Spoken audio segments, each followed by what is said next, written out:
ভগবান এর জন্য কখনোই অপেক্ষা করেন না যে আপনি কখন সফল হবেন, বরং তিনি শুধু এটিই চান যে আমরা যাতে সর্বদা প্রয়াস করতে থাকি। হৃদয়কে স্পর্শ করতে চায় নীরবতা। কলরবের আড়ালে নীরবেই পৌঁছাতে হয় আর্তের কাছে। কিছু লোক তোমার জীবনে আশীর্বাদ হয়ে আসে, আর কিছু লোক আসে শিক্ষা হয়ে। গতকাল চলে গেছে, আগামীকাল এখনো আসেনি। আমাদের জন্য আছে আজকের দিন, তাই এখনই শুরু করা যাক। আনন্দ ভালোবাসার একটি জাল, যা দ্বারা আপনি আত্মার বন্ধন গড়তে পারেন।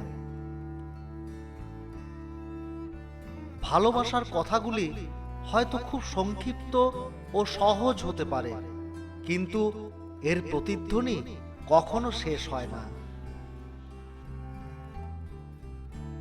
প্রতিবার যখন আপনি কারোর দিকে তাকিয়ে হাসেন, তখন সেই হাসি ওই ব্যক্তির জন্য উপহার বা সুন্দর অনুভূতির মুহূর্ত।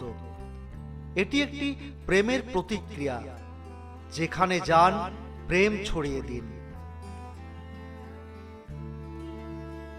স্বর্গ ঠিক কেমন দেখতে জানি না, কিন্তু এটা জানি মৃত্যুর সময় এলে ঈশ্বর আমাদের বিচার করেন।